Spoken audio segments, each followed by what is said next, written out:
വിചാരിച്ചതല്ല. കാരണം ഞങ്ങളുടെ കരയോഗത്തിലും ഒരുപാട് പ്രവർത്തനങ്ങളൊക്കെ നടക്കുന്നുണ്ട്.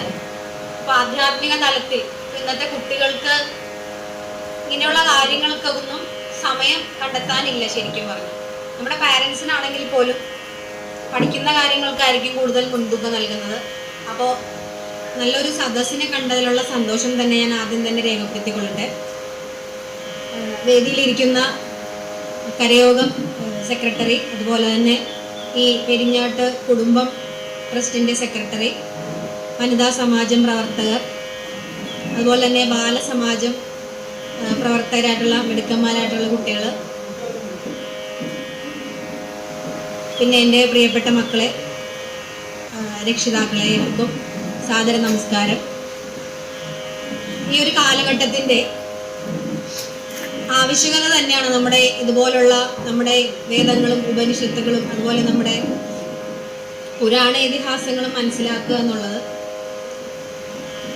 നിങ്ങൾക്ക് ഇതിൽ എത്ര കുട്ടികൾ ഇതിന് മുൻപൊരു ക്ലാസ് നിങ്ങൾക്ക് കിട്ടിയെന്ന് പറഞ്ഞു അല്ലേ? ഇതിലിരിക്കുന്ന കുട്ടികളിൽ എത്ര പേരെ ക്ലാസ് കേട്ടിട്ടുണ്ട്? കഴിഞ്ഞ ക്ലാസ് 20th വരുന്നല്ലേ സാറേ?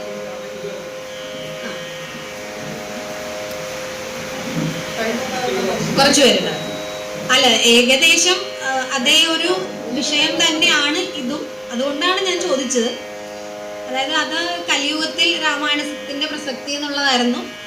ഇത് അതുപോലെ തന്നെ നിത്യജീവിതത്തിൽ രാമായണത്തിന്റെ പ്രസക്തി. ഇപ്പൊ രാമായണ കഥ എനിക്ക് അറിയാമെന്നുള്ള എത്ര കുട്ടികളുണ്ട്? ഏകദേശം, മുഴുവനായിട്ടൊന്നും അല്ല, ഏകദേശം അറിയാം. പിന്നെ ഇവിടെ ബാലസമാജ പ്രവർത്തകര് നമ്മുടെ കുട്ടികളൊക്കെ വളരെ മിടുക്കന്മാരാണെന്ന് അറിഞ്ഞു. അവര് വിവിധ തലങ്ങളിൽ സമ്മാനങ്ങൾ വാരിക്കൂട്ടിയ കുട്ടികളാണെന്നൊക്കെ അറിഞ്ഞു. അപ്പോൾ അതിലൊക്കെ വളരെ വളരെ സന്തോഷം. ഞങ്ങൾക്ക് വിദ്യാലയത്തിൽ രാമായണ മാസാചരണത്തോടനുബന്ധിച്ച് കഥകൾ കുട്ടികൾക്ക് പറഞ്ഞു കൊടുക്കാറുണ്ട്. അപ്പോൾ ഞാനും ഇതിൽ അത്ര ജ്ഞാനിയൊന്നും അല്ല, എങ്കിലും എനിക്ക് അറിയാവുന്ന, എനിക്ക് കിട്ടിയിട്ടുള്ള അറിവുകൾ നിങ്ങളുമായിട്ട് ഷെയർ ചെയ്യുന്നു എന്നുള്ളത് മാത്രം. അപ്പോൾ നമുക്ക് ഇടയ്ക്ക് കുറച്ച് ക്വസ്റ്റ്യൻസ് ഒക്കെ ചോദിച്ച് ഇല്ലേ നമ്മുടെ അറിവൊക്കെ വർദ്ധിപ്പിച്ച് മുന്നേറാം. അപ്പോൾ രാമായണം എന്ന് കേൾക്കുമ്പോൾ രാമായണം എന്നതിൻ്റെ അർത്ഥം എന്താണ്? ആർക്കെങ്കിലും അറിയോ? രാമായണം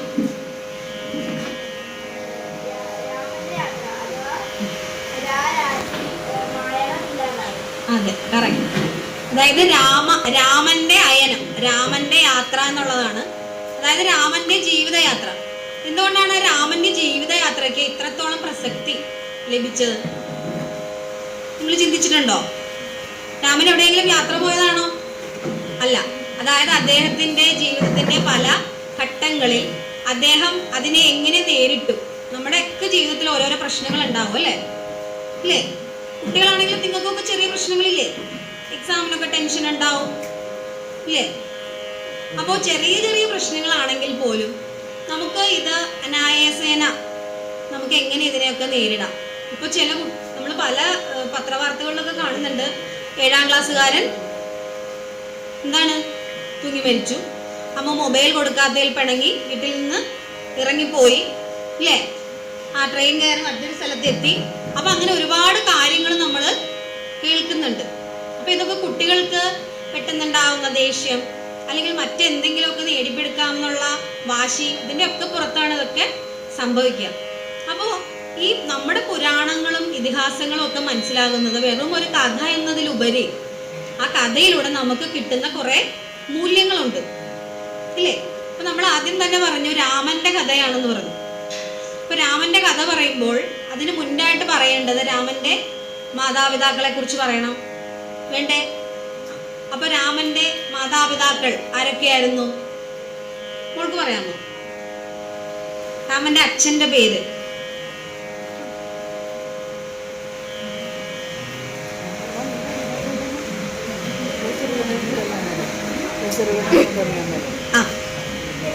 അതെ, ദശരഥ മഹാരാജാവായിരുന്നു രാമന്റെ അച്ഛൻ. അമ്മയുടെ പേര് കൗസല്യ. അപ്പോൾ ദശരഥ മഹാരാജാവിന്റെയും കൗസല്യാദേവിയുടെയും മകനായിരുന്നു നമ്മുടെ ശ്രീരാമൻ. ശ്രീരാമദേവന് 3 ഭാര്യമാരുണ്ടായിരുന്നു അല്ലേ? 3 ഭാര്യമാരുണ്ടായിരുന്നു. അത് കൗസല്യ, കൈകേയി, സുമിത്ര. അപ്പോ അദ്ദേഹത്തിന് പുത്രഭാഗ്യമില്ലായിരുന്നു ഇല്ലേ? പുത്രന്മാരുണ്ടാവാതെ വിഷമിച്ച് അദ്ദേഹം ഒരു യാഗം നടത്തി. അതില് നമ്മള് കഥ പറയാനാണെങ്കിൽ, ഇപ്പൊ രാമായണ കഥ പറയാനാണെങ്കിൽ നമുക്കൊരു മണിക്കൂർ കൊണ്ടൊന്നും തീരില്ല. എങ്കിലും അതിന്റെ പ്രസക്തമായ ചില ഏടുകളിലൂടെ നമുക്ക് കടന്നു പോവാം. അപ്പോൾ ഒരു പുത്രകാമേഷ്ടി യാഗം നടത്തി അതിൽ നിന്ന് വന്ന പായസത്തിന്റെ പങ്ക് ലഭിച്ചാണ് 3 ഭാര്യമാരും ഗർഭിണികളായതും. അങ്ങനെ അതിൽ നിന്ന് അവർക്ക് നല്ല തേജസ്വികളായ മക്കളെ ലഭിച്ചു, ഇല്ലേ? അപ്പോ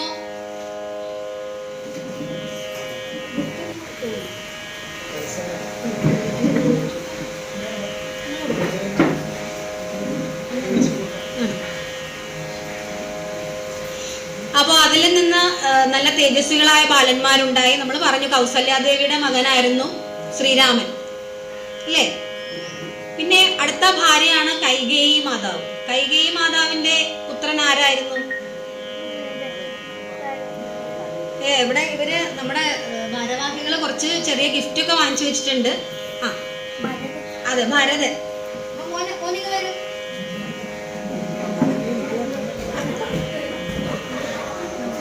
പേരെന്താ? ഗൗരീശങ്കർ. നല്ലൊരു ക്ലാപ്പ് കൊടുത്തേ ഗൗരി. അപ്പോ കൈകേയി മാതാവിന്റെ മകനാണ് ഭരതൻ. അതുപോലെ സുമിത്രയുടെ പുത്രന്മാരായിരുന്നു ലക്ഷ്മണനും ശത്രുഘ്നനും, ഇല്ലേ? അപ്പോൾ അവരങ്ങനെ നല്ല മിടുക്കന്മാരായിട്ടൊക്കെ വളർന്നു. അങ്ങനെ അവരുടെ ജീവിതകഥ. അപ്പോൾ നമ്മൾ ഇപ്പം നാലമ്പല ദർശനമൊക്കെ വളരെ പ്രസിദ്ധി അയച്ചുകൊണ്ടിരിക്കുകയാണ്. അപ്പൊ രാമനെ പോലെ തന്നെ ഈ 4 പേരും പ്രസിദ്ധരാണ്. എന്തുകൊണ്ടാണ് ഈ ഇതിലെല്ലാ കഥാപാത്രങ്ങളും പ്രസിദ്ധരായി തീർന്നത്? നിങ്ങൾക്ക് പറയാൻ സാധിക്കുമോ? രാമൻ ശരിക്കും അവതാര പുരുഷനാണ്, അല്ലേ? ഭഗവാന്റെ തന്നെ ഒരു അംശമാണ്. എങ്കിലും ഇതിലെ ഓരോ കഥാപാത്രങ്ങൾക്കും പ്രാധാന്യമുണ്ട്. എന്തുകൊണ്ടായിരിക്കാം? ഇത് പ്രശ്നോത്തരി ചോദ്യം അല്ല കേട്ടോ. നമ്മുടെ അമ്മമാരും അമ്മൂമ്മമാരും ഒക്കെ ഉണ്ട്. പറയാമോ? ഒന്ന് ഊഹിച്ച് പറയാൻ നോക്കാം. നിങ്ങൾക്ക് എന്ത് തോന്നുന്നു? എല്ലാവർക്കും പ്രാധാന്യമുണ്ടോ? ഉണ്ട്. എന്തുകൊണ്ടായിരിക്കാം? എന്തോ?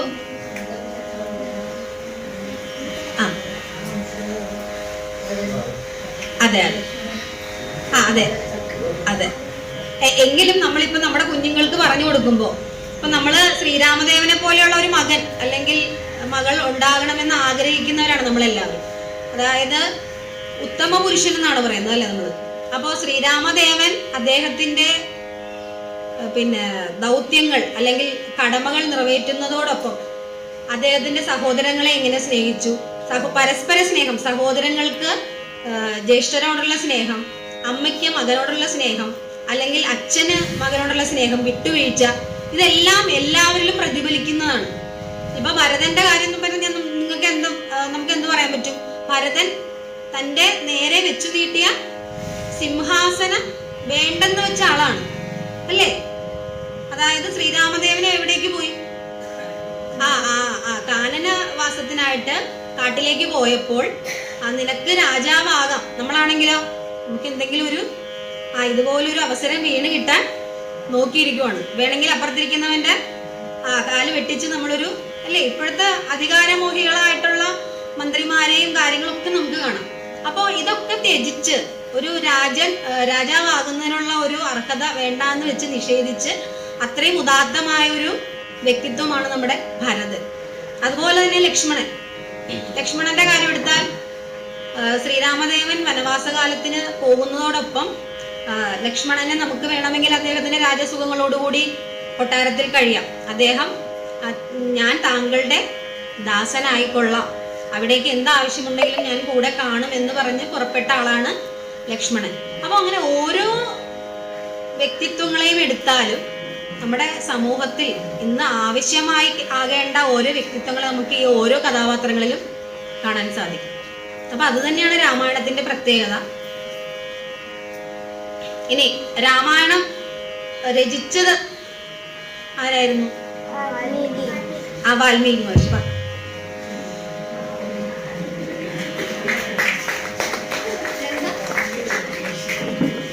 ഒരു കാര്യം കൂടെ ചോദിച്ചേക്കാം. വാൽമീകി മഹർഷിയുടെ മുൻ ഒരു ചരിത്രം ഉണ്ടല്ലേ, അറിയോ? അത് അദ്ദേഹത്തിന്റെ പഴയ ഒരു പേരുണ്ട്. ആർക്ക് പറയാം?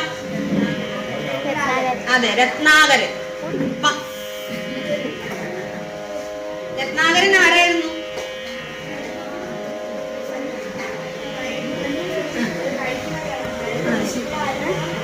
അതായത് ഒരു കാട്ടാളൻ, ഒരു മോഷ്ടാവായിരുന്നു അല്ലെ? അപ്പോ ഒരു കാട്ടാളനായിരുന്ന ഒരു വ്യക്തിത്വമാണ്. ആ അദ്ദേഹമാണ് ഇത്രയും ഒരു ഉജ്ജ്വലനായ ഒരു മനുഷ്യനായി തീർന്നതിന്റെ കഥ ഞാൻ പറയുന്ന പോലെ അത് നമുക്ക് കുറച്ച് അധികമുള്ളതിനാൽ, അതായത് ഒരു പ്രത്യേക സംഭവത്തിൽ പ്രതി അദ്ദേഹം രാമരാമ ഉരുവിട്ട് ഒരു ചിതൽപുറ്റിനുള്ളിൽ അല്ലെ, ചിതൽപുറ്റിനുള്ളിൽ ഇരുന്ന് രാമനാമം ജപിച്ച് അതിൽ നിന്ന് പുറത്തു വന്ന ആളാണ്. അങ്ങനെയാണ് അദ്ദേഹത്തിന് ആ പേര് കിട്ടുന്നത്. ഏത്? വാൽമീകി എന്ന്. വൽമീകം എന്ന് പറഞ്ഞാൽ ചിതൽപുറ്റ് എന്നാണ് അർത്ഥം. അപ്പൊ ആ വൽമീകത്തിൽ നിന്ന് പുറത്തു വന്നതിനാൽ ആ രത്നാകരൻ എന്നുള്ള ആള് പിന്നീട് എന്തറിയപ്പെട്ടു?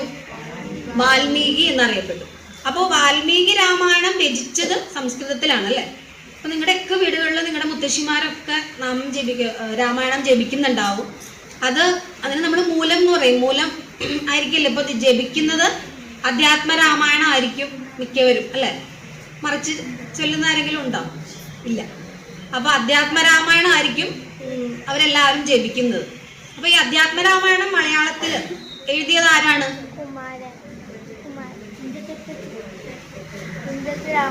തുഞ്ചത്ത് രാമാനുജൻ എഴുത്തച്ഛൻ. സമ്മാനം കിട്ടിയതുകൊണ്ടാണ് വീണ്ടും വിളിക്കാത്തത്. വേറെ ആർക്കെങ്കിലും ഒക്കെ കിട്ടിക്കോട്ടെ എന്ന് വിചാരിച്ചിട്ടാണ്. അപ്പൊ നിങ്ങൾ തെറ്റിപ്പോട്ടെ, നമുക്ക് അറിയാവുന്ന കാര്യങ്ങൾ പറയാനുള്ള ധൈര്യം ആണ് ആദ്യം വേണ്ടത്. തെറ്റിപ്പോയെന്ന് വെച്ചാൽ ആരെങ്കിലും പഴക്കിടുവോ? ഇല്ല. അപ്പൊ എന്തായാലും നമ്മളിവിടെ കുറച്ചു നേരം വന്ന് ഇരിക്കുവാണ് ഇഷ്ടത്തോടെ. ഇന്ന് രാമായണ ക്ലാസ് ഉണ്ട്, എനിക്ക് രാമായണം കേൾക്കാൻ കൊതിയായിട്ട് വയ്യ എന്ന് പറഞ്ഞ് ഇഷ്ടത്തോടെ വന്നിരിക്കുന്ന എത്ര പേരുണ്ട് ഇവിടെ? ഗത്യന്തരമില്ലാതെ വന്നു പോയതാണ് ടീച്ചറെ എന്നുള്ള ആൾക്കാരാണോ? ഇഷ്ടത്തോടെ വന്നാണ്. അപ്പൊ ഇഷ്ടമാണെങ്കിലും അല്ലെങ്കിലും ഏതായാലും നമ്മൾ ഒരു 1.5 മണിക്കൂർ ഇവിടെ കൊടുക്കാനായിട്ട് തീരുമാനിച്ചു പോയി അല്ലേ? അപ്പൊ അത് നമ്മൾ എന്ത് ചെയ്യാ? പ്രയോജനപ്പെടുത്തുക അല്ലേ? പേരെന്താ? സൗമ്യ. ഏത് ക്ലാസ്? സൗപർണിക. ഏത് ക്ലാസ്സിലാ?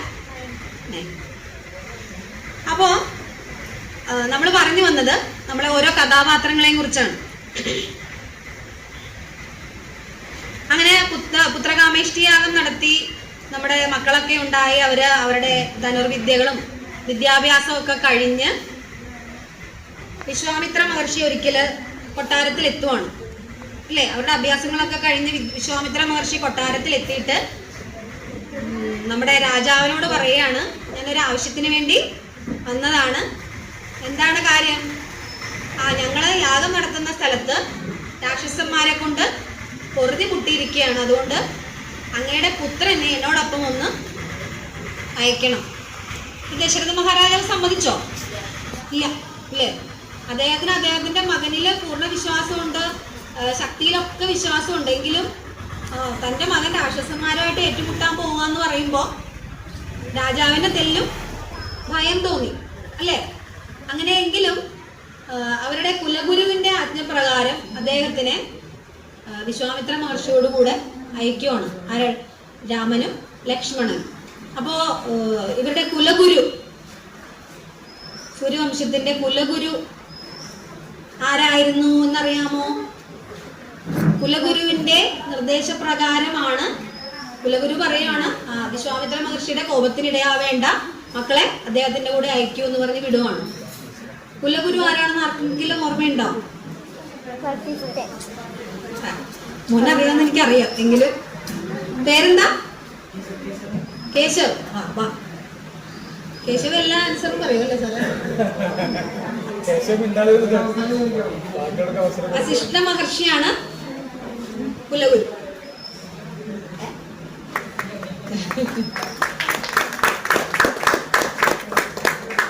അപ്പൊ വസിഷ്ഠ മഹർഷിയുടെ ആജ്ഞപ്രകാരം ഇവര് വനത്തിലേക്ക് യാത്രയാവുന്നു. അപ്പൊ ഇതിനിടയ്ക്ക് ഒരുപാട് രാക്ഷസന്മാരെ വധിക്കുന്നുണ്ട്. ഈ പോകുന്ന വഴി മധ്യേ ഒരുപാട് രാക്ഷസന്മാരെ, താടക, അതുപോലെ പിന്നെ വിരാതൻ, അങ്ങനെ ഖരൻ, അങ്ങനെ ഒരുപാട് പേരെ വധിക്കുന്ന, അതിന് ഓരോരോ ഉപകഥകളൊക്കെ ഉണ്ട്. അപ്പൊ നിങ്ങൾ ടൈം കിട്ടുമ്പോൾ ഇങ്ങനെയുള്ള ചെറിയ ചെറിയ കഥകളൊക്കെ വായിച്ച് നോക്കണം. പഠനത്തോടൊപ്പം ഇതൊക്കെ നമ്മൾ കൊണ്ടുപോകണം. അപ്പോൾ അത് കഴിഞ്ഞ് അദ്ദേഹത്തിന്റെ ആഗമനോദ്ദേശം, അവരുടെ യാഗശാലയില് മാംസങ്ങളും രക്തങ്ങളും ഒക്കെ ഒഴുക്കി ശല്യപ്പെടുത്തിക്കൊണ്ടിരുന്ന രാക്ഷസന്മാരെ ഒക്കെ വധിച്ചു കഴിഞ്ഞപ്പോൾ നമ്മുടെ വിശ്വാമിത്ര മഹർഷി പറഞ്ഞു, നമുക്ക് അടുത്ത് തന്നെ മിഥിലാപുരിയിലൊരു വലിയൊരു ഉത്സവം നടക്കുന്നുണ്ട്, നമുക്ക് അവിടം വരെ ഒന്ന് പോകാം, അവിടെ ഒരു വിശേഷപ്പെട്ട വില്ല് ഉണ്ട്, നമുക്ക് അങ്ങനെ പോയി ആ സമയത്താണ് ശ്രീരാമന്റെ എന്ത് നടക്കുന്നത്, വിവാഹമൊക്കെ നടക്കുന്നത്. ശ്രീരാമൻ വിവാഹം കഴിച്ചത് ആരെയായിരുന്നു? സീതാദേവി അല്ലേ? അപ്പൊ അവിടെ ഒരു ശൈവജാപം, ഒരു മത്സരത്തിനായിട്ട് ഒരു ശൈവജാപം വെച്ചിട്ടുണ്ട്. അപ്പൊ ആ ശൈവജാപം എടുത്തുയർത്തുന്ന ആൾക്ക് മാത്രമേ തന്റെ മകളെ വിവാഹം ചെയ്ത് കൊടുക്കൂ എന്ന് സീതാദേവിയുടെ അച്ഛൻ നേരത്തെ തീരുമാനിച്ചുറപ്പിച്ചിരുന്നതാണ്. അപ്പൊ അത് നമ്മുടെ ശ്രീരാമദേവൻ നിഷ്പ്രയാസം എടുത്തുയർത്തും. അപ്പൊ ശ്രീരാമൻ ഭഗവാന്റെ അവതാരമാണല്ലേ, വേണമെങ്കിൽ ഇത്തിരി അഹങ്കാരത്തോടെയൊക്കെ ചെന്നിട്ട് രാമൻ അറിയാം എനിക്കിത് നിഷ്പ്രയാസം ഉയർത്താൻ സാധിക്കും എന്നുള്ളൂ. അപ്പോൾ വേണമെങ്കിൽ കുറച്ച് അഹങ്കാരത്തോടെയൊക്കെ പോയി എടുത്തുയർത്താം. കുറേ രാജാക്കന്മാരൊക്കെ വന്നു, അവരൊക്കെ പരാജയപ്പെട്ട് പിന്മാറുകയാണ് ചെയ്യുന്നത്. പക്ഷേ നമ്മുടെ ശ്രീരാമദേവൻ വില്ലിന്റെ പേരറിയാമോ? അമ്മമാർക്കൊക്കെ അറിയാം.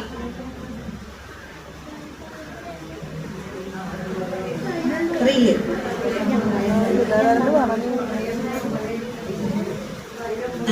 അമ്മമാര് പറയുന്നുണ്ട്. സാറേ അമ്മമാർക്ക് പ്രൈസ് ഇല്ലല്ലോ അല്ലേ? അത്രയംബകം എന്നാണ് ആ വില്ലിന്റെ പേര്. അപ്പോ വില്ലിന്റെ അടുത്ത് ചെന്ന് വളരെ വിനയാന്വിതനായിട്ട് അതിനെ തൊട്ട് വന്ദിച്ച് തന്റെ ഗുരുവായ വിശ്വാമിത്ര മഹർഷി അടുത്ത് നിൽക്കുന്നുണ്ട്. അദ്ദേഹത്തോടും അനുവാദം ഒക്കെ ചോദിച്ചിട്ടാണ് ശ്രീരാമദേവൻ അതെടുത്ത് ഉയർത്തുന്നത്. അപ്പൊ നമുക്ക് കുറെ അറിവുകൾ ഉണ്ടാകുമ്പോൾ നമുക്ക് സ്വാഭാവികമായിട്ട് എന്ത് വരും? അഹങ്കാരം വരും അല്ലേ? നിങ്ങളൊക്കെ ക്ലാസ് ഫസ്റ്റ് ആണെന്ന് വിചാരിച്ചോ? ക്ലാസ് ഫസ്റ്റ് ആണെങ്കിൽ നമുക്ക് എന്താ കുറച്ചൊരു ഗമ ഉണ്ടാവും അല്ലേ? മറ്റുള്ളവരൊക്കെ ഉച്ചഭാവമായിരിക്കും. ചിലപ്പോൾ ഒട്ടും പഠിക്കാത്ത കുട്ടികളൊക്കെ നോക്കി നമ്മൾ എന്താണ് ഉച്ചഭാവത്തിലൊക്കെ ഒന്ന് ചിരിക്കും. അങ്ങനെ പാടുണ്ടോ? ഇല്ല. അപ്പൊ നമ്മുടെ കൂട്ടത്തിലുള്ളവരെയും കൂടെ ഉയർത്തിക്കൊണ്ടുവരാനാണ് നമ്മൾ ശ്രമിക്കേണ്ടത്. അവരെയൊക്കെ ഒന്ന് ഹെൽപ്പ് ചെയ്യുക. പരീക്ഷയ്ക്കല്ല, ക്ലാസ്സിലൊക്കെ ക്ലാസ്സിലെ അത്യാവശ്യം കാര്യങ്ങൾക്കൊക്കെ അവരെ പറഞ്ഞു കൊടുക്കുക. അപ്പൊ നമുക്ക് അറിവ് വർദ്ധിക്കുന്നതോടൊപ്പം വിനയം കൂടി ഉണ്ടാവുകയാണെങ്കിൽ മറ്റുള്ളവരുടെ മുന്നിൽ നമുക്കൊരു വിലയുണ്ടാവും ഇല്ലേ? അല്ലെങ്കിൽ മറ്റുള്ളവരെന്ത് പറയും? അവനൊരു അഹങ്കാരിയാന്ന് പറയും ഇല്ലേ? അവനൊരു അറിവുള്ളവനാണെന്ന് പറയുമോ? അറിവിനോടൊപ്പം വിനയം കൂടെ ഉണ്ടെങ്കിലോ എല്ലാവരാലും ആദരിക്കപ്പെടുന്ന വ്യക്തിത്വമായി തീരും. അപ്പൊ അങ്ങനെയുള്ള ഒരു വ്യക്തിയാണ് നമ്മുടെ ശ്രീരാമദേവൻ. അപ്പൊ നമ്മുടെ ഈ പുരാണത്തിലൂടെ ഓരോരോ സംഭവങ്ങളിലൂടെയും നമുക്ക് വരച്ചു കാട്ടിത്തരുന്നത് വെറും ഒരു കഥ മാത്രമല്ല. നമ്മുടെ ജീവിതത്തിൽ നമ്മൾ ഓരോ തലങ്ങളിലും എങ്ങനെ ആയിരിക്കണം. നിങ്ങൾ വിദ്യാർത്ഥികൾ എന്ന നിലയിൽ ഇപ്പൊ നിങ്ങൾക്ക് ഒരുപാട് ചുമതലകൾ ഉണ്ടല്ലേ? എന്തൊക്കെയാണ് നിങ്ങളുടെ ഡ്യൂട്ടീസ്? പഠിക്കണം, എഴുതണം, അതൊക്കെ പഠനത്തിന്റെ ഭാഗം തന്നെയാണ്. വേറെന്താണ്? വായിക്കണം,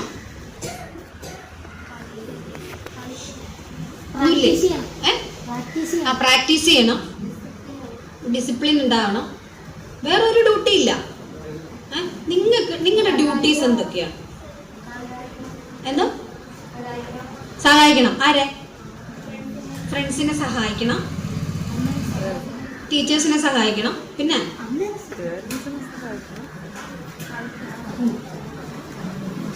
അമ്മയെ സഹായിക്കണ്ടേ? അമ്മയെ സഹായിക്കണം, അത് മറന്നുപോയാ. അമ്മയെ സഹായിക്കണം. അമ്മയ്ക്ക് ജോലിയൊക്കെ ചെയ്യാൻ അമ്മയ്ക്ക് നന്നായിട്ട് അറിയാം. അമ്മയെ സഹായിക്കേണ്ട കാര്യമൊന്നും ഇല്ല. അപ്പൊ നമ്മളൊരു സ്റ്റുഡന്റ് ആണ് അല്ലെ? ഇപ്പൊ നിങ്ങളുടെ സ്റ്റാറ്റസ് എന്താണ്? നിങ്ങളൊരു സ്റ്റുഡന്റ് ആണ്.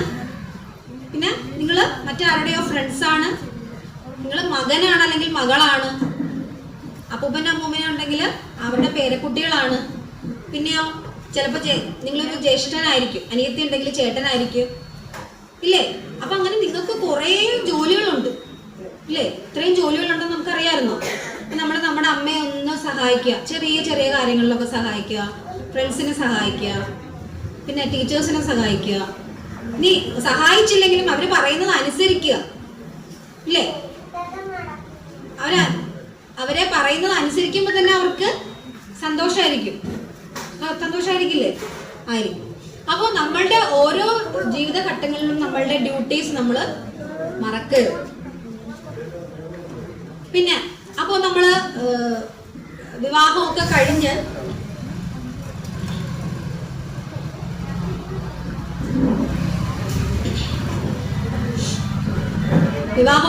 അവര് മിഥിലയിലേക്ക് അയോധ്യയിലേക്ക് തിരിച്ചു വരുന്നു.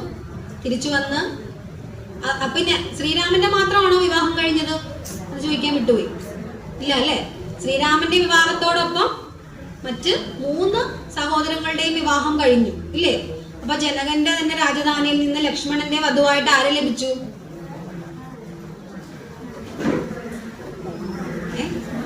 ലക്ഷ്മണന്റെ വധുവായിട്ട് ഊർമിളയും, ഭരതന്റെ വധുവായിട്ട് മാണ്ഡവിയും, ശത്രുഘ്നന്റെ പത്നിയായിട്ട് ശ്രുതകീർത്തി. അങ്ങനെ 4 പേരുടെയും പത്നികളുമായിട്ട് അവര് വളരെ സന്തോഷത്തോടു കൂടി രാജധാനിയിലേക്ക് തിരിച്ചു വന്നു. അപ്പൊ അത് കഴിഞ്ഞപ്പോ നമ്മുടെ രാജാവിന് പ്രായമായല്ലേ? ആരെ രാജാവാക്കണം? മൂത്തപുത്രൻ ശ്രീരാമനാണ്. ശ്രീരാമനെ രാജാവാക്കണം. അപ്പൊ കൊട്ടാരത്തിൽ എല്ലാവർക്കും സന്തോഷമാണ്. ശ്രീരാമനെ രാജാവാക്കുന്നതിൽ എല്ലാവരും സന്തോഷിച്ചിരിക്കുന്ന ആ അവസരത്തില് അവിടെ ഒരു പ്രശ്നം ഉണ്ടായി ഇല്ലേ? അപ്പോ കൈകേയി മാതാവിനും സുമിത്ര മാതാവിനും ഒക്കെ എന്തെങ്കിലും പ്രശ്നം ഉണ്ടായിരുന്നോ ശ്രീരാമനെ രാജാവാക്കുന്നതില്? ഒരു പ്രശ്നമില്ല. കാരണം അവരുടെ എല്ലാവരുടെയും പുത്രന്മാരായിട്ട് തന്നെയാണ് അവര് കണക്കാക്കിയിരുന്നത്. പക്ഷെ അവിടെ ഒരു ഏഷണി ഉണ്ടായി. ആരായിരുന്നു ആ ഏഷണിക്ക് കാരണം? മന്ദര. ഈ മന്ദരമാര് നമ്മുടെ ഒക്കെ സമൂഹത്തില് ഉണ്ടല്ലേ? നമ്മള് ഇങ്ങനെ നിൽക്കുമ്പോഴായിരിക്കും അപ്പുറത്ത് ഒരു ചേച്ചി വന്നിട്ട് കുശുമ്പ് പറയും ഇല്ലേ? ഒരാള് അല്ലെങ്കിൽ നമ്മൾ നല്ല രീതിയിൽ ചിന്തിച്ചുകൊണ്ടിരിക്കുമ്പോഴായിരിക്കും നീ എന്തിനാ അങ്ങനെ ചെയ്തത്, നിനക്ക് അതിന്റെ ആവശ്യമുണ്ടോ എന്നുള്ള രീതിയിൽ സംസാരിക്കുമ്പോൾ നമ്മൾ മറ്റൊന്ന് ചിന്തിച്ചു പോകുന്ന ഒരു അവസരം. അപ്പൊ മന്ദര വന്ന് പറഞ്ഞപ്പോൾ കൈകേയിയുടെ മനസ്സിലേക്ക് ആ ഒരു ദുഷ്ചിന്ത കടന്നു വന്നതിന്റെ പേരിലാണ് എന്ത് പറഞ്ഞു? കൈകേയി മാതാവിന് പണ്ട് കൊടുത്തൊരു വരം ആര് കൊടുത്തു? ദശരഥ മഹാരാജാവ് കൊടുത്തൊരു വരം. നിനക്ക് എന്തെങ്കിലും ആവശ്യമുള്ളപ്പോൾ 2 വരങ്ങൾ പറയാം എന്നുള്ള കാരണം. അപ്പൊ നമ്മള് ഇതുപോലുള്ള മന്ദരമാർക്ക് ചെവി കൊടുക്കാതിരിക്കുക ഇല്ലേ? നമ്മുടെ ജീവിതത്തില് ഇപ്പൊ നിങ്ങളുടെ കാര്യത്തിൽ നിങ്ങളുടെ ഒരു ഫ്രണ്ട് നിങ്ങളോട് വന്ന് പറയുവാണ്, അവൻ നിന്നെ കുറിച്ച് ഇങ്ങനെ പറഞ്ഞു. അപ്പൊ നമ്മളത് വിശ്വസിച്ച് എന്ത് ചെയ്യും? അവനോട് വഴക്കിടാൻ പോകും ഇല്ലേ? സത്യാവസ്ഥ അറിയാതെ നമ്മള് വഴക്ക് കൂടും. അപ്പൊ എപ്പോഴും നമ്മൾ സത്യം മുന്നിൽ കണ്ടുകൊണ്ട് മാത്രം പ്രവർത്തിക്കുക. അപ്പൊ വെറും ഒരു ദാസിയായ ആ മന്ദര വിചാരിച്ചപ്പോൾ ആ ഒരു രാജ്യത്തിന്റെ തന്നെ സന്തോഷം കെട്ടുപോകുന്ന ഒരു പ്രവൃത്തിയിലേക്കാണ് ആ ഒരു ദാസിയുടെ ആ ഒരു ഏഷണി അവിടെ പ്രയോഗിച്ചത്. അപ്പൊ അതില് വശംവദയായി തീർന്നത് ആരാണ്? കൈകേയി മാതാവ്. അതിന് വശംവദയായി തീർന്നു. പിന്നെ ഇതൊക്കെ ഒരു കഥയുടെ ഭാഗം തന്നെയാണ് അല്ലെ? ഇത് കൊണ്ടുപോകണം. അപ്പൊ ഇത് ഓരോ കാര്യങ്ങളും നമ്മളെ ഉദ്ബോധിപ്പിക്കാൻ വേണ്ടി തന്നെയാണ് ഇങ്ങനെ ഒരു ഇതിഹാസം രചിക്കപ്പെട്ടത്. അപ്പോ ഈ കാര്യങ്ങൾക്ക് ശേഷം അവര് വനവാസത്തിനായിട്ട് പോകേണ്ടി വന്നു ഇല്ലേ? വനവാസത്തിനായിട്ട് പോയപ്പോഴോ എല്ലാവരും രാജ്യം മുഴുവനും ദുഃഖത്തിലാണ്ടു ഇല്ലേ? എല്ലാവർക്കും ദുഃഖമായി. അപ്പൊ കൈകേയി മാതാവിന്റെ ആ ഒരു വാശി കാരണം എല്ലാവരും ദുഃഖത്തിലാഴുകയാണ്. രാമായണത്തിലെ ഏറ്റവും പ്രസിദ്ധമായ ഒരു ശ്ലോകമുണ്ട് ഈ ഒരു അവസരത്തിൽ.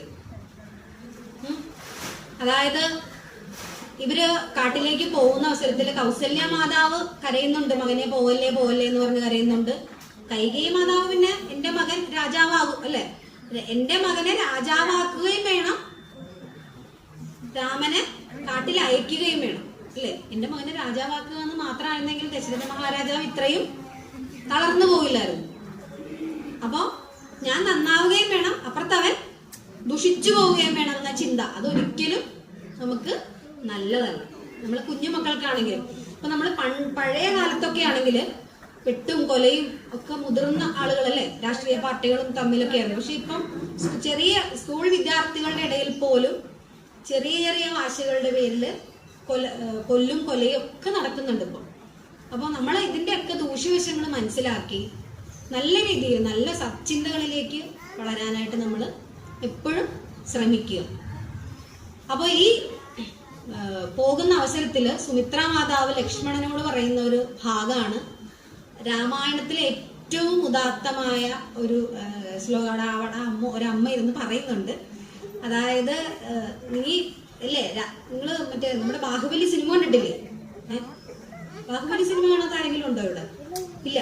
അത് തന്നെ, ആ ഒരു സീൻ തന്നെയാണ് ഇതിന് ഏറ്റവും ആപ്റ്റായിട്ട് നമുക്ക് പറയാൻ പറ്റുന്നത്. അതായത് ബാഹുബലി അവിടെ നിന്ന് രാജകൊട്ടാരത്തിൽ നിന്ന് ഇറക്കി കഴിയുമ്പോൾ അവരെല്ലാ സ്വർണങ്ങളും ആഭരണങ്ങളും ഒക്കെ ഉപേക്ഷിച്ച് പുറത്തേക്ക് പോകുന്നൊരു ദൃശ്യം.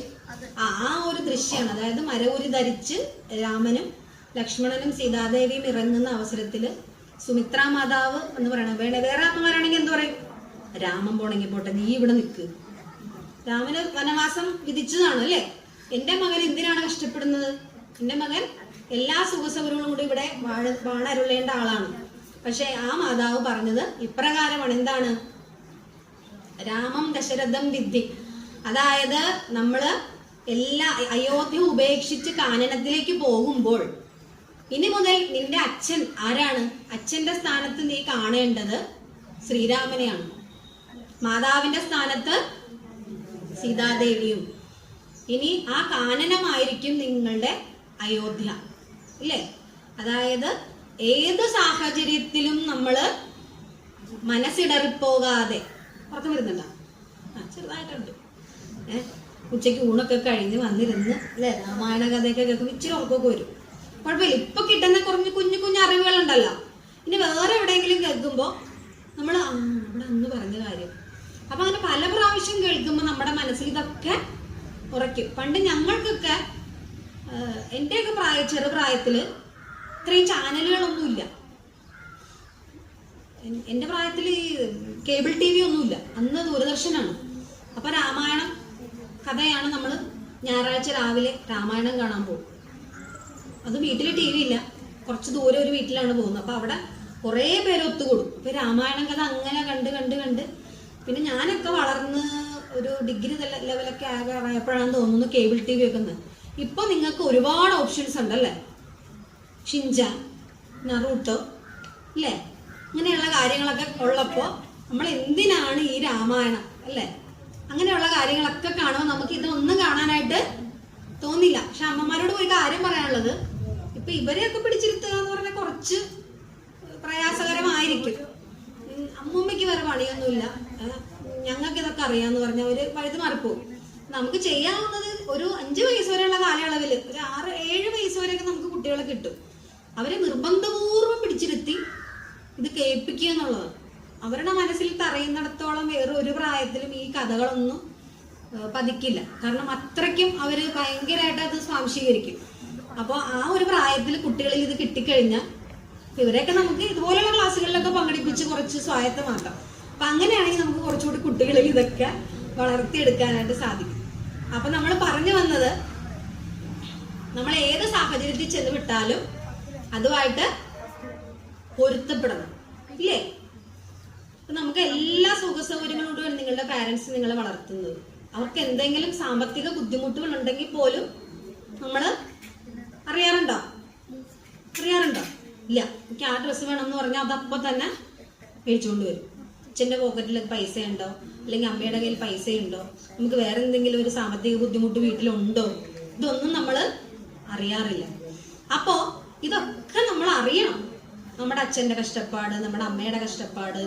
അമ്മയ്ക്ക് ഇവിടെ എന്താ ജോലി എന്നൊക്കെ ചോദിക്കുന്ന കുട്ടികളാണ് ഇപ്പൊ കൂടുതലും.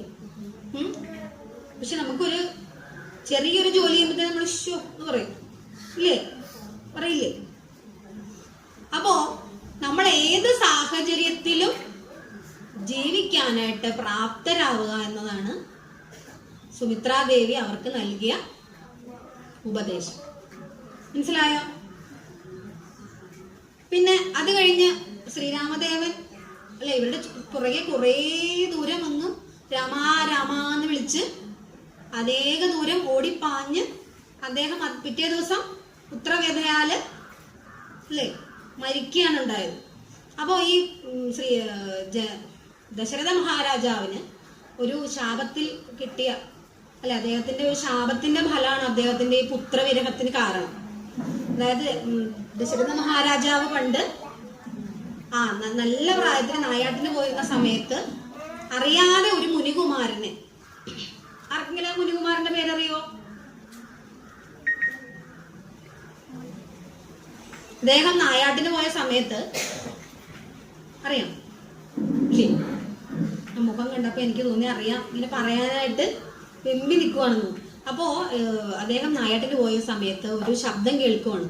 അപ്പോൾ ആന വെള്ളം കുടിക്കുകയാണെന്ന് കരുതി അദ്ദേഹത്തിന് ശബ്ദം ലക്ഷ്യമാക്കി ബാണങ്ങൾ അയക്കാനുള്ള കഴിവുണ്ട്.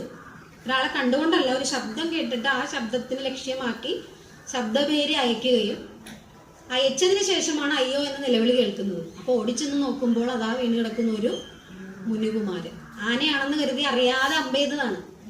അപ്പോൾ മുനികുമാരൻ്റെ അടുത്ത് ചെല്ലുമ്പോൾ അദ്ദേഹം പറയുന്നു, എൻ്റെ വൃദ്ധരായ മാതാപിതാക്കൾ അവർ രണ്ടുപേരും അന്ധരാണ്, അവർക്ക് ജലം എടുക്കാനായിട്ട് വന്നതായിരുന്നു ഞാൻ. അപ്പം അവരെന്നെ കാണാതെ ഇപ്പോൾ വിഷമിക്കുന്നുണ്ടാവും, താങ്കൾ ഒന്ന് കൊണ്ടുപോയി ഈ ജലം അവർക്ക് കൊടുക്കാമോ എന്ന് ചോദിക്കുവാണ്. അപ്പോൾ ആ ബാലന്റെ പേരാണ് ആർക്കും അറിയില്ല, ശ്രവണകുമാരൻ. അപ്പോൾ ശ്രവണകുമാരനെ വധിക്കുകയും ജലം കൊടുക്കാനായിട്ട് അടുത്ത് ചെല്ലുമ്പോൾ അവർക്ക് അല്ലേ കാൽസ്പർശം കൊണ്ട് തന്നെ മനസ്സിലാവും തങ്ങളുടെ പുത്രനല്ല എന്നുള്ളത്. അങ്ങനെ അദ്ദേഹം മാപ്പിരക്കുകയാണ്. തനിക്ക് വന്ന പിഴയോർത്ത് ഏറ്റു പറയുമ്പോൾ അവരുടെ ശാപം, നീയും ഇതുപോലെ പുത്ര ദുഃഖത്താൽ മരിക്കാൻ ഇടവരട്ടെ എന്നുള്ള ശാപത്താൽ മൂലമാണ് ഈ ഒരു കാര്യം ദശരഥ മഹാരാജാവിന് അദ്ദേഹത്തിന്റെ മകന്റെ വിയോഗത്തില് മരണം കൈവന്നത്. അപ്പൊ നമ്മൾ ചിലപ്പോൾ പറയുമല്ലേ, ഞാൻ ആർക്കും ഒരു ദ്രോഹം ചെയ്തിട്ടില്ല അല്ലേ, എനിക്കെന്താണ് ദൈവമേ ഇങ്ങനെ ഒരു കഷ്ടകാലം വന്നു പറയാറില്ലേ? നിങ്ങൾ പറയാറില്ല, എനിക്ക് അത് പറയാനുള്ള പ്രായം ആയിട്ടില്ല. നമ്മുടെ അമ്മമാരൊക്കെ പറഞ്ഞു കേട്ടിട്ടില്ലേ? അല്ല, അമ്മൂമ്മമാര് പറയും, കേട്ടിട്ടുണ്ടോ? കേട്ടിട്ടില്ല. അപ്പൊ നിങ്ങളുടെയൊക്കെ വീടുകളിൽ നല്ല ഐശ്വര്യമാണ്, സുഖം ദുഃഖമൊന്നും ഇല്ലാത്ത വീടുകളാണ്, നന്നായിരിക്കട്ടെ.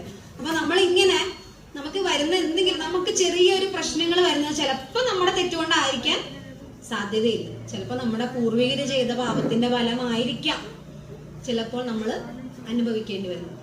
അപ്പൊ നമ്മുടെ പൂർവ്വ പരമ്പരയിൽ നിന്നും നമുക്ക് കിട്ടിയ ഒരുപാട് ഗുണങ്ങളുണ്ട്, അതോടൊപ്പം ഇത്തരം ദോഷങ്ങളും ഒക്കെ നമുക്ക് വന്ന് ചേരാം.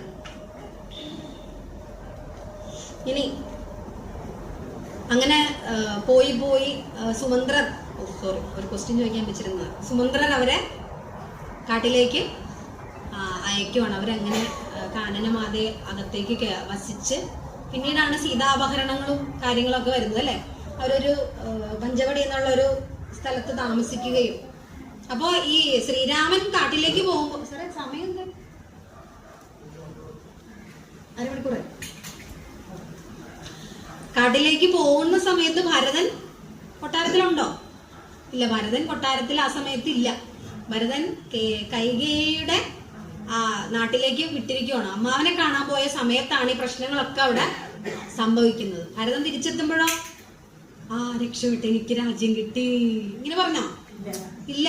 ഭരതൻ പെട്ടെന്ന് കോപിഷ്ഠനാവുകയും അമ്മയുടെ നേരെ കയർക്കുകയും ചെയ്യുന്നു. അമ്മയെ ഒരുപാട് ശാപവാക്കുകളാൽ നിറയ്ക്കുകയാണ്.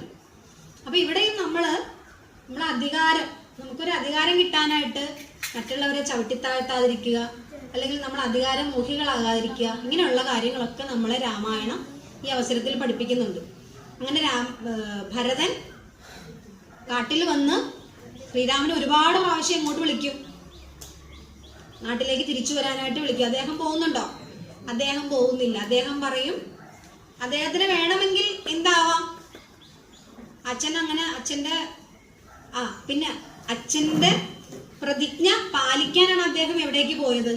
കാട്ടിലേക്ക് പോയത്. അച്ഛൻ പറയുകയാണ് കൈകേയിയുടെ മകനെ രാജാവാക്കാം. കൈകേയി ചോദിച്ച വരത്തിൻ പ്രകാരം. മറ്റു മക്കളാണെങ്കിൽ എന്ത് പറയും? അച്ഛൻ പ്രോമീസ് കൊടുത്തിട്ടുണ്ടെങ്കിൽ അച്ഛൻ തന്നെ വെക്കുക, എനിക്കതൊന്നും പറ്റുമൊന്നുമില്ല ഇല്ലേ? നിങ്ങളുടെ അച്ഛനും അമ്മയും നിങ്ങളോടൊരു കാര്യം പറയുവാണ്, ഞാൻ ഇങ്ങനെ ഒരു പ്രോമീസ് കൊടുത്തിട്ടുണ്ട്, നിങ്ങളിതൊന്ന് ചെയ്യാൻ പറഞ്ഞത് ചെയ്യുമോ? കാട്ടിലേക്ക് പോയിട്ട് വേറെ ഒരു ചെറിയൊരു കാര്യം പോലും നമ്മൾ സമ്മതിക്കുന്നുണ്ടാവില്ല. അപ്പോ അദ്ദേഹം രാജാവാകുന്നതിൽ നിന്ന് പിന്തിരിയുകയും പുത്രന്റെ കർത്തവ്യത്തിന് വേണ്ടി അല്ലെ, നമ്മുടെ അച്ഛനും അമ്മയ്ക്കും വേണ്ടി നമ്മൾ ചെറിയ ചെറിയ കാര്യങ്ങളൊക്കെ ചെയ്തു കൊടുത്താൽ മതി അവർക്ക് സന്തോഷമാവാനായിട്ട്. അവരിതിൽ ഇത്രയും വലിയ പ്രോമിസ് ഒന്നും ആർക്കും കൊടുക്കില്ല. അപ്പോൾ നമ്മുടെ സ്വന്തം സുഖത്തിന് വേണ്ടി നമ്മൾ അവരെ ഒരിക്കലും കഷ്ടപ്പെടുത്തരുത്. ശ്രീരാമനെ ഉദാത്ത പുരുഷനായിട്ട് വർണ്ണിക്കുന്നത് അവിടെയാണ്. അതായത് ഒരു രാജസിംഹാസനം തന്റെ നേരെ വച്ച് നീട്ടിയിട്ടും തന്റെ അച്ഛന്റെ പ്രതിജ്ഞ പാലനത്തിന് വേണ്ടി അദ്ദേഹം സർവ്വസുഖങ്ങളും ഉപേക്ഷിച്ച് കാട്ടിലേക്ക് പുറപ്പെടുകയാണ്. അദ്ദേഹത്തിന്റെ ധർമ്മപത്നിയും കൂടെ പോകുന്നു. പിന്നെ അതിനുശേഷം നമ്മുടെ ഭരതൻ അവിടെ എത്തുകയും ശ്രീരാമനെ പിന്തിരിഞ്ഞ് കൊണ്ടുപോകാൻ സാധിക്കാത്തതിൽ പ്രതിഷേധിച്ച് താങ്കളുടെ പാതുകങ്ങളെങ്കിലും അല്ലെ പൂജിക്കാനായിട്ടൊരു പാട്ടൊക്കെ കേട്ടിട്ടുണ്ടോ നിങ്ങൾ? ഒരിടയ്ക്ക് ഒരു പാട്ടൊക്കെ ഇറങ്ങിയിട്ടുണ്ടായിരുന്നു, പാതുകങ്ങൾ പൂജിച്ചു വാഴുന്ന ശ്രീഭരത, ഒരു പാട്ടുണ്ട്. ആ പാട്ട് ഈ ഒരു സംഭവത്തിൽ പ്രകീർത്തിച്ചിട്ടാണ്. അതായത് ശ്രീരാമന്റെ പാതുകങ്ങൾ വാങ്ങി ഭരതൻ അയോധ്യയിലേക്ക് കയറുന്നില്ല, എനിക്ക് ഒരു സുഖങ്ങളും വേണ്ട, ഞാൻ പുറത്തൊരു രാജ്യത്ത് നിന്ന് പാതുകങ്ങൾ പൂജിച്ച് രാജ്യഭരണം നടത്തിക്കൊള്ളാം, കാര്യങ്ങളൊക്കെ ഞാൻ ചെയ്യും, പക്ഷെ താങ്കൾ എന്ന് തിരിച്ചു വരുന്നോ അങ്ങ് തന്നെ ആയിരിക്കും രാജ്യത്തിന്റെ മേധാവി എന്ന് പറയുന്ന ആ ഒരു രംഗം. അപ്പൊ ഇതൊക്കെ നമ്മുടെ സഹോദരങ്ങള്, നമ്മുടെ സഹോദര സ്നേഹം, നമ്മളുടെ മറ്റുള്ളവരോടുള്ള പെരുമാറ്റം, ഇതൊക്കെ നമ്മൾക്ക് പുരാണങ്ങളിൽ നിന്നും മറ്റ് ഏതൊരു കാര്യങ്ങളും, ഇപ്പൊ നമ്മുടെ ഭഗവത്ഗീത എടുത്താൽ തന്നെ ഭഗവത്ഗീതയും ഇതുപോലെ തന്നെയാണ്. നമ്മള് അർജുനൻ, ഭഗവത്ഗീത അറിയാം നിങ്ങൾക്ക്? കുരുക്ഷേത്ര യുദ്ധഭൂമിയിൽ സ്റ്റക്കായി പോകുന്ന ആളാണ് അർജുനൻ. അവിടെ നിന്ന് അദ്ദേഹത്തെ ഉയർത്തിക്കൊണ്ടുവരുന്ന, അതായത് കൃഷ്ണൻ ഉപദേശിക്കുകയാണ് അർജുനന്. അപ്പൊ അതിലൊക്കെ കഥയെന്ന് ഇതിലുപരി നമ്മുടെ ജീവിതത്തിൽ നമ്മൾ ചില തീരുമാനങ്ങൾ എടുക്കാൻ ചിലപ്പോൾ നമ്മളൊന്ന് സ്തംഭിച്ച് നിന്നു പോവാം. അപ്പോൾ ഏത് സമയത്ത് എന്ത് തീരുമാനങ്ങൾ എടുക്കണം എന്നതൊക്കെ ഉദാഹരണമായി നമുക്ക് ഈ നമ്മുടെ രാമായണത്തിൽ നിന്നും ഭഗവത്ഗീതയിൽ നിന്നൊക്കെ നമുക്ക് കാണാനായിട്ട് സാധിക്കും. അങ്ങനെ ഇവർ കാട്ടിൽ കഴിയുന്ന സമയത്താണ് സീതാപഹരണം നടക്കുന്നത്. സീതയെ അപഹരിച്ചു കൊണ്ടുപോകുന്നത് ആരാണ്? രാവണൻ. വാ, സമ്മാനം കൊടുക്കാനില്ലാതെ വിഷമിച്ച് നിൽക്കുമായിരുന്നു. ഓടി വാ.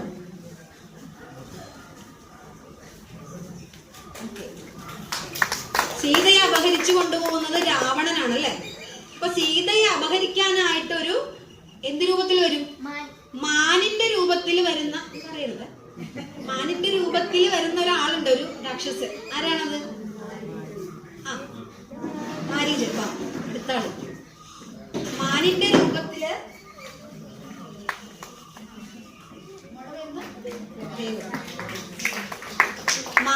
രൂപത്തില് വരുന്നത്. അത് വെറും മാനാണോ? അല്ല, സ്വർണ്ണമാനാണ് അല്ലെ? അപ്പൊ സ്വർണ്ണമാനിനെ കണ്ട് നമ്മുടെ സീതാദേവി ഒരു നിമിഷത്തിലൊന്ന് ചാഞ്ചല്യപ്പെട്ടു പോയി. എന്നാൽ സീതാദേവിയാണ്, ശ്രീരാമന്റെ പത്നിയാണ്, ഒരു വിധത്തിലുള്ള മോഹങ്ങളും വരാൻ പാടില്ലല്ലേ? ഒരു രാജ്യം തന്നെ ഉപേക്ഷിച്ചു പോന്ന വ്യക്തിയാണ് ആര്? സീതാദേവി. പക്ഷെ ആ ഒരു നിമിഷത്തേക്ക് ആ സ്വർണ്ണമാനിനെ കണ്ടപ്പോൾ പെട്ടെന്നൊരു മോഹം തോന്നി. നമുക്ക് ചുറ്റും ഇപ്പൊ ആരാ ഉള്ളത്? ഈ മാരീചന്മാരാണ് നമ്മുടെ ചുറ്റും ഉള്ളത്. ഈ സ്വർണ്ണമാനിനെ പോലുള്ള കുറെ ആളുകളും നമ്മുടെ ഈ സമൂഹത്തില് ഉണ്ട്. കണ്ടിട്ടുണ്ടോ നിങ്ങള്? ഉണ്ടോ? ഉണ്ട്. നമ്മളെ പ്രലോഭിപ്പിക്കാനായിട്ട്, നമ്മളെ പല രീതിയിലുള്ള തെറ്റുകളിലേക്ക് വലിച്ചെടുക്കാനായിട്ട് ഈ കാഞ്ചന മാനിനെ പോലെയുള്ള രാക്ഷസന്മാര് ലഹരിയായിട്ടും പ്രണയമായിട്ടും അല്ലെങ്കിൽ മറ്റ് ചീത്ത കെട്ടുകളായിട്ടും ഒക്കെ നമ്മളെ സമീപിക്കുന്ന പലതരം മാരീചന്മാര് നമ്മുടെ ചുറ്റും ഉണ്ട്. ചെറിയൊരു നിമിഷത്തെ അല്ലെങ്കിൽ കുറച്ചൊരു എൻജോയ്മെന്റിന് വേണ്ടി നമ്മൾ ചിലപ്പോ ചെന്ന് അറിയാണ്ട് ചാടിക്കൊടുക്കും, ഇല്ലേ?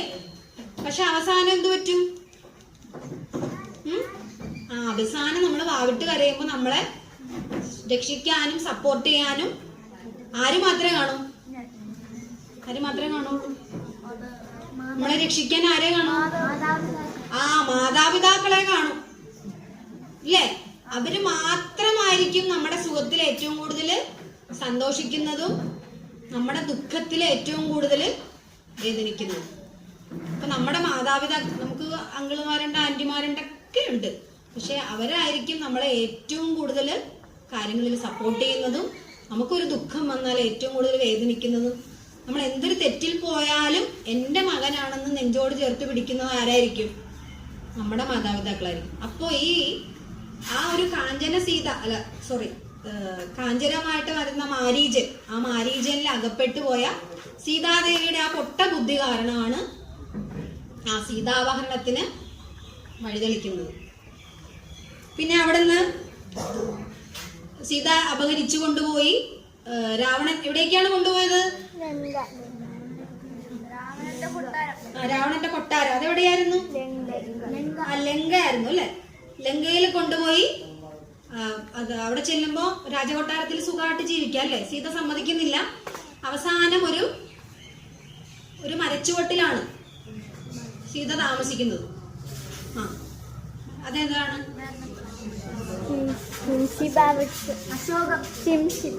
ശിംശിബ പിന്നെ മകളാണ് കേട്ടോ. അശോകവനിയിൽ ശിംശിബ വൃക്ഷച്ചുവട്ടിൽ ആണ് സീതാദേവി ശ്രീരാമൻ എത്തും സമയം വരെ കഴിഞ്ഞുകൂടുന്നത്. അതില് പിന്നെ രാവണന് വശംവദയാകാനായിട്ട് ഒരുപാട് പ്രലോഭനങ്ങളൊക്കെ വരും. പക്ഷെ അവസാനം വരെ സീതാദേവി പിടിച്ചു നിൽക്കും അല്ലേ. അപ്പോൾ സീതാദേവിയെ രക്ഷിക്കാനായിട്ട് ഇടയ്ക്ക് കുറെ കഥകളുണ്ട് കേട്ടോ. സാറേ 15 മിനിറ്റ് ഉണ്ടാവും അല്ലേ?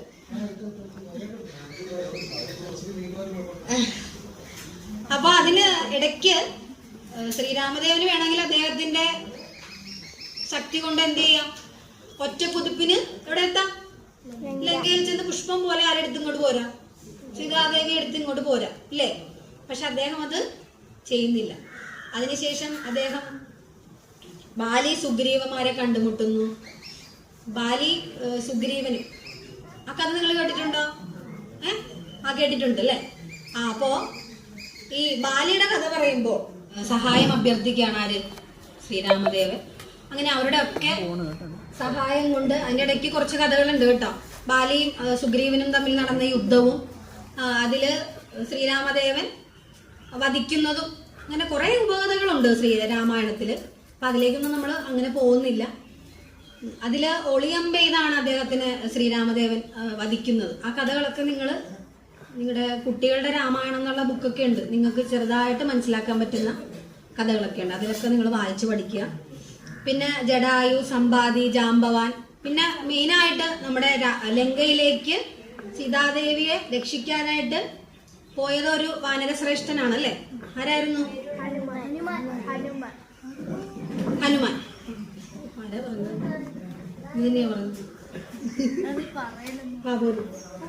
അപ്പൊ ഹനുമാനാണ് നമ്മുടെ ലങ്കയിലേക്ക് കുതിച്ചുയർന്ന് ബുദ്ധിമുട്ടുകൊണ്ടല്ലേ ഹനുമാൻ സ്വാമി 100 യോജന ചാടിക്കടന്നാണ് നമ്മുടെ സീതാദേവിയെ രക്ഷിക്കാനായിട്ട് ലങ്കയിലേക്ക് എത്തിച്ചേർന്നത്. അതില് പിന്നെ വേറൊരു കാര്യം ചോദിക്കാൻ വിട്ടുപോയി. നമ്മുടെ രാവണൻ സീതയെ തട്ടിക്കൊണ്ടുപോയില്ലേ. രാവണൻ ഒരു സന്യാസി ശ്രേഷ്ഠനായിട്ട് വന്ന് ലക്ഷ്മണൻ ശ്രീരാമൻ മാനിനെ പിടിക്കാനായി പോകുന്ന സമയത്ത് മാരീചൻ കള്ളത്തരം കാണിച്ച് അയ്യോ ലക്ഷ്മണ ലക്ഷ്മണ എന്ന് പറഞ്ഞ് ലക്ഷ്മണന്റെയും ശ്രദ്ധ തെറ്റിക്കും. ആ സമയത്താണ് രാവണൻ വന്ന് സീതാദേവിയെ അപഹരിച്ചു കൊണ്ടുപോകുന്നത്. ഏത് വാഹനത്തിലാണ്? കാറിലാണോ?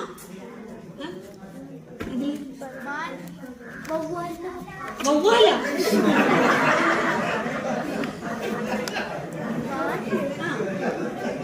പറയും. ചെറുതായിട്ടൊക്കെ ശരിയാണ്. കറക്റ്റ്. മോള് വാ. പുഷ്പക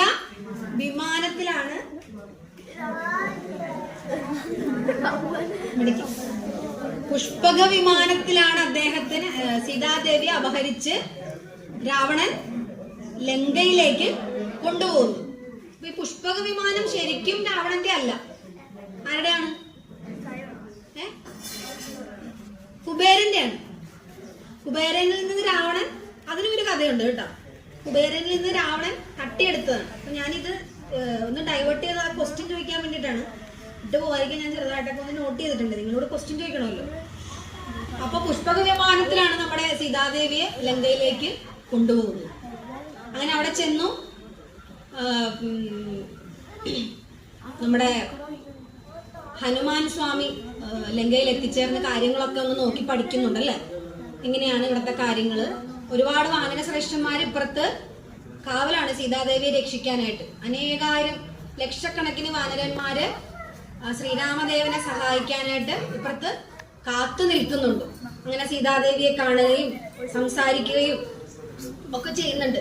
അവിടെ രാവണൻ വളരെ പ്രതാപശാലിയായ രാജാവാണ്. നല്ല ശാസ്ത്രബോധമുള്ള, അല്ലെങ്കിൽ നല്ല വേദങ്ങളൊക്കെ പഠിച്ചാണ്. പക്ഷെ അറിവുണ്ടായിട്ട് കാര്യമില്ല. എന്തു പറ്റി?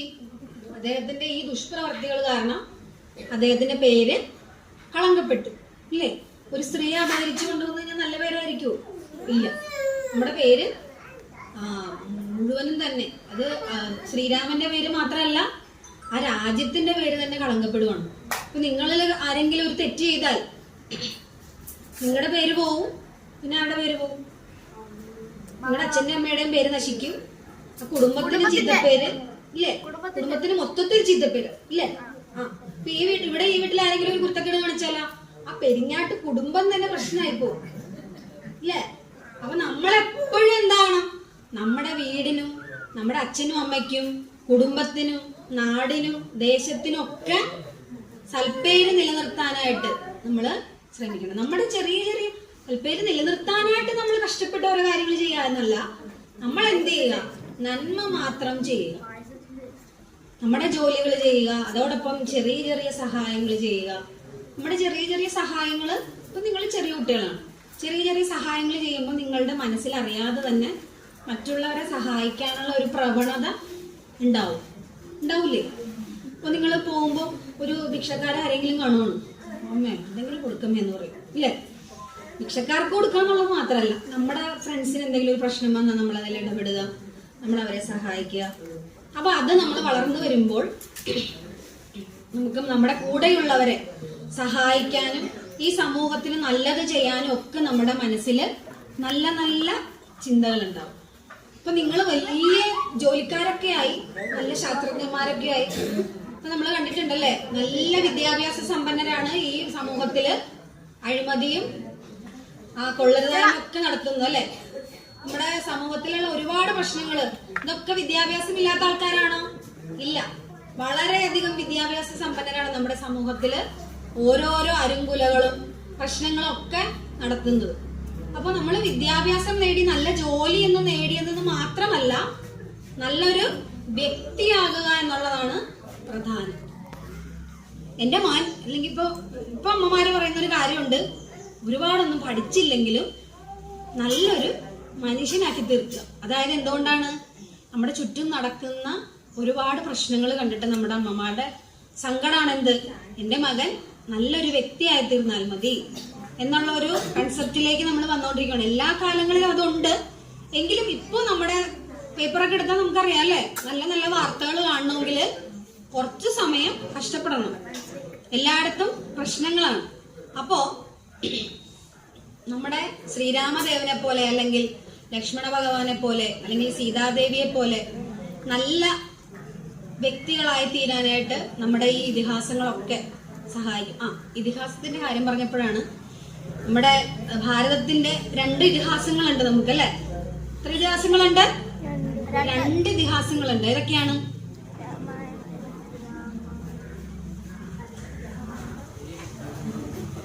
പ്രാർത്ഥനയില്ലേ കുട്ടി? മഹാഭാരതം. അതെ, കറക്റ്റ്. അറിയാമെങ്കിലും ഞാൻ അറിയില്ല. അങ്ങനെയാണോ? ഡൗട്ട് ഉള്ളതുകൊണ്ടാണ്? അല്ല. അപ്പൊ രാമായണവും മഹാഭാരതവും 2 ഇതിഹാസങ്ങളാണ് നമുക്കുള്ളത്. അതില് മഹാഭാരത കഥയും ഒരുപാട് എലാബറേറ്റഡ് ആയിട്ടുള്ള കഥയാണ്. അപ്പൊ നമ്മുടെ ഈ 2 ഇതിഹാസങ്ങൾ മാത്രമാണ് നമ്മുടെ ഹിന്ദു സമൂഹത്തിലുള്ളത്. ഒരുപാട് നമ്മുടെ വേദങ്ങളുണ്ട്, പുരാണങ്ങളുണ്ട്, മറ്റ് ഉപകഥകളുണ്ട്, സ്കന്ദപുരാണം, അങ്ങനെ ഒരുപാട് പുരാണം, ഉപപുരാണങ്ങളൊക്കെ നമുക്കുണ്ട്. അപ്പൊ ഇതിന്റെ ഒക്കെ അന്തസത്ത എന്താണ്? കഥകളൊക്കെ വ്യത്യസ്തമായിരിക്കാം അല്ലേ? പല പല കഥകളാണ്. ശിവന്റെ കഥ ഒന്ന്, വിഷ്ണുവിന്റെ കഥ ഒന്ന്. പക്ഷെ ഇതിന്റെ എല്ലാത്തിന്റെയും അന്തസത്ത എന്താണ്? ഒന്ന് തന്നെയാണ് അല്ലേ? നമ്മളെ ലോക നന്മയ്ക്കായിട്ട്, അല്ലെങ്കിൽ മറ്റുള്ളവരെ സഹായിക്കാനായിട്ട്, നല്ല വ്യക്തിത്വങ്ങളായി തീരാനായിട്ട് നമ്മളെ മാറ്റി തീർക്കുന്ന തരത്തിലുള്ള കഥകളാണ് നമുക്ക് ഇതിലെല്ലാം കാണാനായിട്ട് സാധിക്കുന്നത്. അതുപോലെ തന്നെ നമ്മുടെ പുസ്തകത്തിൽ കുറെ ചാപ്റ്റേഴ്സ് ഉണ്ടല്ലേ? ഓരോ വിഷയത്തിനും നമുക്ക് ഓരോരോ ചാപ്റ്ററുകളായിട്ടാണ് നിങ്ങൾക്ക് പഠിക്കാനുള്ളത്. അപ്പൊ രാമായണത്തില് ഈ ചാപ്റ്ററുകളെ തിരിച്ചിരിക്കുന്നത് കാണ്ഡങ്ങളായിട്ടാണ്. കാണ്ഡങ്ങൾ. എത്ര കാണ്ഡങ്ങളുണ്ട് രാമായണത്തിൽ? 7 കാണ്ഡങ്ങൾ. ഇവിടെ ആൻസർ പറഞ്ഞു. രാമായണത്തില് നല്ലൊരു ക്ലാപ്പ് കൊടുക്ക്. അതിൽ ആദ്യത്തെ കാണ്ഡത്തിന്റെ പേരറിയാമോ? ആദ്യത്തെ കാണ്ഡം ബാലകാണ്ഡം. ആദ്യത്തെ കാണ്ഡം ബാലകാണ്ഡം. അതായത് ശ്രീരാമൻ ജനിക്കുന്നതും അദ്ദേഹത്തിന്റെ എന്റെ ദൗത്യം ഞാൻ ഭംഗിയായി പൂർത്തീകരിച്ചിരിക്കുന്നു. 10 ഗിഫ്റ്റുകളും തീർന്നിട്ടുണ്ട്. അപ്പൊ ബാലകാണ്ഡം. അങ്ങനെ 7 കാണ്ഡങ്ങളാണ് രാമായണത്തിലെ. രാമന്റെ ജീവിത പല പല വ്യത്യസ്ത തലങ്ങളുമായി ബന്ധപ്പെട്ട് 7 കാണ്ഡങ്ങൾ ഉണ്ട്. അപ്പോ ഹനുമാന്റെ സഹായത്തോടുകൂടി ലങ്കയിലേക്ക് അവരെന്ത് പണിതു? എല്ലാവർക്കും എത്തിച്ചേരാൻ. ഹനുമാൻ എങ്ങനെയാണ് ലങ്കയിലേക്ക് പോയത്? പറന്നാണ് പോയത് അല്ലെ? ഹനുമാൻ അത്ര ശക്തനായിരുന്നു. പക്ഷെ ഹനുമാന്റെ ശക്തി, ഹനുമാൻ ആദ്യം ഒരു എന്തുണ്ടായിരുന്നില്ല? നമുക്കൊക്കെ ഇല്ലാത്തൊരു സാധനമാണ്. എന്താ? കോൺഫിഡൻസ്. അതാണ് നമുക്കൊന്നും എന്തില്ല, കോൺഫിഡൻസ് ഇല്ല. തെറ്റിപ്പോയാലോ എന്നുള്ള ഭയമാണ് നമുക്ക്.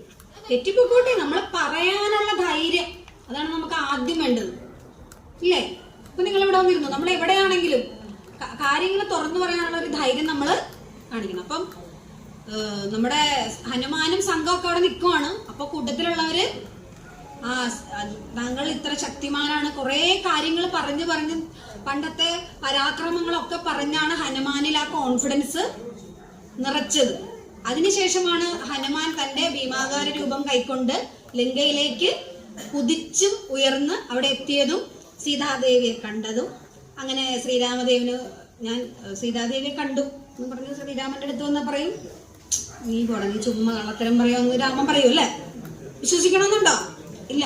അപ്പൊ അവരെന്ത് ചെയ്തു? സീതാദേവി ഒരു അടയാളമൊക്കെ കൊടുത്തു വിട്ടു. എന്നെ കണ്ടൊന്നും ദേവൻ വിശ്വസിക്കാനായിട്ട് ഒരടയാളമൊക്കെ കൊടുത്ത് തിരിച്ചയച്ചു. അങ്ങനെ ശ്രീരാമദേവൻ വിശ്വാസമായി. അങ്ങനെ അവരുടെ സേനാനികൾ കൂടി ഒരു പാലം പണിതു അല്ലെ? ആ പാലം ഇപ്പോഴും ഉണ്ട്. കണ്ടിട്ടുണ്ടോ നിങ്ങൾ ആരെങ്കിലും? ഉണ്ട്. അപ്പൊ നിങ്ങൾക്ക് എപ്പോഴെങ്കിലും യാത്ര ചെയ്യാൻ അവസരം കിട്ടുവാണെങ്കിൽ രാമേശ്വരം ഭാഗത്തൊക്കെ ചെന്നാൽ രാമസേതുവിന്റെ അവശിഷ്ടങ്ങൾ നമുക്ക് ഇപ്പോഴും അവിടെ കാണാം. ആ ശിലയുടെ അവശിഷ്ടങ്ങളൊക്കെ നമുക്ക് കാണാനായിട്ട് സാധിക്കും. അപ്പൊ ചരിത്രം വെറുതെ അല്ല എന്നുള്ളതിന്റെ കുറെ വെളിപ്പെടുത്തലുകൾ നമ്മുടെ ഭാരതത്തിൽ അങ്ങോളം ഇങ്ങോളം ഇപ്പോഴും ഒരുപാട് സ്ഥലങ്ങളിൽ നമുക്ക് കാണാനായിട്ട് സാധിക്കും. പിന്നെ അവിടെ ചെന്ന് ലങ്ക മുഴുവൻ ചുട്ടരിച്ച് ഘോര യുദ്ധമാണ് നടക്കുന്നത് അല്ലെ?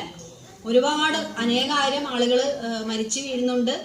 അതില് രാവണന്റെ ഒരു സഹോദരനുണ്ട്, നീതിമാനായ ഒരു സഹോദരൻ. ഇതൊന്നും നമുക്ക് വേണ്ട. ശ്രീരാമനോട് നമുക്ക് ജയിക്കാൻ സാധിക്കില്ല.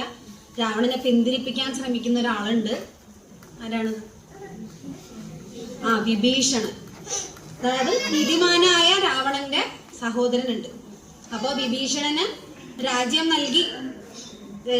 വിഭീഷണനെ രാജാവായ അഭിഷേകം ചെയ്താണ് ശ്രീരാമൻ തിരിച്ചു വന്നത്. അപ്പൊ ചോദിക്കുന്ന ഒരു ചോദ്യമുണ്ട്, അങ്ങേക്ക് വേണമെങ്കിൽ, അതായത് അത്ര പ്രൗഢിയുള്ള, നമ്മള് നേരത്തെ പറഞ്ഞ പോലെ നമ്മുടെ ബാഹുബലി സിനിമയിലൊക്കെ കണ്ട പോലെ സ്വർണ്ണവർണ്ണ നിർമ്മിതമാണ് അവിടെയുള്ള എല്ലാ കെട്ടിടങ്ങളും. അത്യന്തം ഡെവലപ്ഡ് ആയിട്ടുള്ള ഒരു വലിയൊരു രാജസമുച്ചയമാണ്. അപ്പൊ താങ്കൾക്ക് വേണമെങ്കിൽ, ശ്രീരാമനെ വേണമെങ്കിൽ എന്ത് ചെയ്യാം? സീതാദേവിയുമായിട്ട് സുഖമായി അവിടെ രാജാവായി സസുഖം വാഴാം. അപ്പൊ നമ്മുടെ ശ്രീരാമദേവൻ പറയുന്ന ഒരു കാര്യമുണ്ട്. എന്താണ്? ജനനി ജന്മ ഭൂമിശ്ച സ്വർഗാദപി ഗരീയസി. അതായത് പെറ്റമ്മയും പിറന്ന നാടും സ്വർഗത്തിനേക്കാൾ മനോഹരം. അതായത് എത്ര സൗഭാഗ്യങ്ങൾ ലഭിച്ചാലും എനിക്ക് എൻ്റെ രാജ്യമാണ് വലുത് എന്ന് പറഞ്ഞ് ശ്രീരാമസ്വാമി അവിടുന്ന് മടങ്ങിപ്പോരുവാണ്. അപ്പൊ നമ്മൾ നമ്മുടെ ഉത്തരവാദിത്വങ്ങൾ, നമ്മുടെ വ്യക്തി എന്ന നിലയിലും മക്കൾ എന്ന നിലയിലും അമ്മ എന്ന നിലയിലും സഹോദരൻ അല്ലെങ്കിൽ സഹോദരി എന്ന നിലയിലും നമ്മുടെ കടമ നിർവഹിക്കുന്നതോടൊപ്പം എന്തിനോടുള്ള കടമ കൂടെ നമ്മൾ നിർവഹിക്കണം? നമ്മുടെ രാജ്യത്തോടുള്ള കടമ. നമ്മുടെ രാജ്യം എന്ന് നമ്മൾ ഊറ്റം കൊള്ളുന്ന ഒരു സമയം നിങ്ങൾക്കുണ്ടോ? നമ്മുടെ രാജ്യം എന്ന് പറഞ്ഞ് നമ്മൾ അഭിമാനിക്കുന്ന ഏതെങ്കിലും ഒരു സമയം നിങ്ങൾക്ക് ഉണ്ടായിട്ടുണ്ടോ? പറ, ഏതെങ്കിലും ഒരു ഇൻസിഡന്റ് പറയാമോ?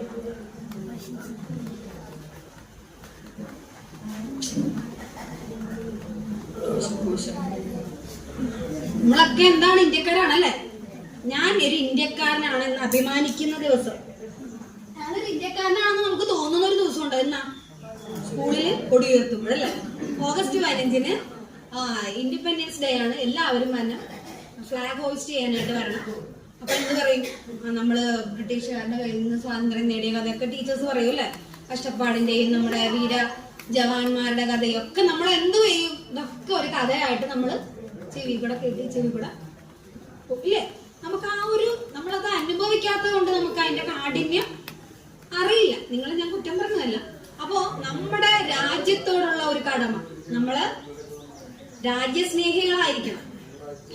മനസ്സിലായോ? അപ്പോ ഇത്രയുമാണ് എനിക്ക് നിങ്ങളോട് പറയാനുള്ളത്. രാമായണ കഥ പറയാനാണെങ്കിൽ ഒരുപാട് ദിവസങ്ങൾ വേണം. ഇപ്പൊ നമ്മുടെ അമ്പലങ്ങളിലും പ്രഭാഷണ വേദികളിലും സപ്താഹയജ്ഞ വേദികളിലും ഒക്കെ ഓരോ ആചാര്യന്മാരെ നമുക്ക് കഥകളായിട്ടും എല്ലാം അറിഞ്ഞിരുന്നു. അപ്പൊ അത് കഥയായിട്ട് ഗ്രഹിക്കാതെ അതിന്റെ അന്തസത്ത ഉൾക്കൊണ്ട് നമ്മുടെ ജീവിതത്തിൽ അത് പ്രാവർത്തികമാക്കാനായിട്ട് നമ്മൾ ഓരോരുത്തരും ശ്രമിക്കണം. എനിക്ക് ചെറിയൊരു പനി ഉണ്ടായിരുന്നു. ഇപ്പൊ തീരെ പറ്റാണ്ട ഒരു ഇത് വന്നു. അതുകൊണ്ടാണ്. നല്ല കുഴപ്പമില്ലല്ലോ. ഇത്രയുമാണ് എനിക്ക് നിങ്ങളോട് പറയാനുള്ളത്. നന്ദി, നമസ്കാരം.